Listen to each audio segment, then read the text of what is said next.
Okay guys, so we're going to talk about one more mitigation strategy, and this is one that I find really cool, and it's one that is used only on very tall, very sensitive buildings because it's an expensive but very effective strategy. So I want to go back to this model real quick, and if we look at this model and we induce an earthquake, we're going to see that the top of this tall building sways back and forth, just like we would expect it to.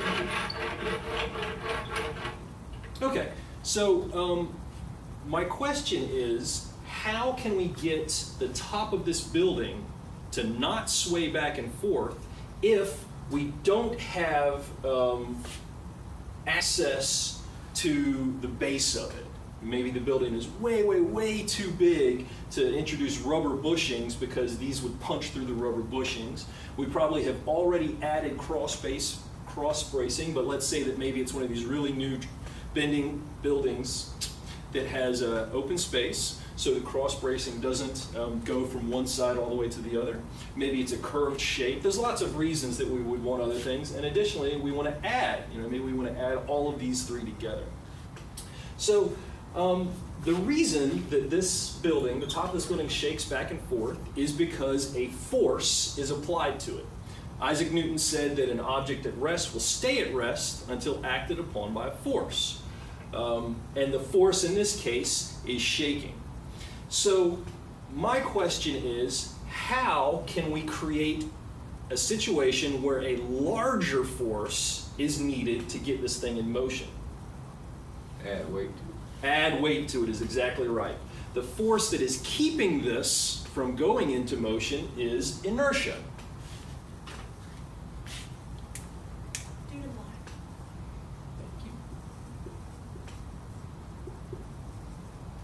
Inertia says that an object at rest will stay at rest, or an object in motion will stay in motion unless acted upon by another force. The larger the mass, the greater the inertia. So if we can somehow increase the inertia of the top of the building, then we can increase the force required to get it moving back and forth. So how are we going to add a significant amount of weight to the top of a building that's 100 stories high? Well, since liquid is more dense than solid, I would say put something on there that contains liquid. Something on there that contains liquid. Like rainwater. Like rainwater. So that's a great idea, right? Rainwater is already in the sky, and it's going to fall down on us. Rather than moving steel or some other very, very, very heavy, labor-intensive object to the top of this, what some engineers have done is add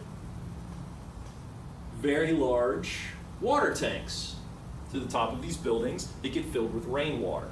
These tanks then are also used for flushing of toilets, for irrigation, and for any other purposes that water is needed, and there's a lot of them in these big buildings. So these are called cisterns. And a cistern is anything that stores rainwater, but in our case, we're just increasing the inertia of the top of the building. So this is a really interesting way to mitigate damage from earthquakes, because it's effective, and it's also a very green, sustainable, environmental friendly way to attack it. I've always thought that this is a really cool way to build a building. For really tall buildings, some in San Francisco have used this, and it works really well. Do you guys understand how that works? Do you guys have any questions about it? Any questions? I think so. Okay, so this is just increasing inertia. So you would say it would be best just to use all three? It Is would. that common? These are not common, but in situations where you need more, this is an option. Cross bracing is far and away the most common and the most efficient, easily installed. Base isolation is also used. In order of what is used first, it's cross bracing, and then base isolation, and then increasing inertia.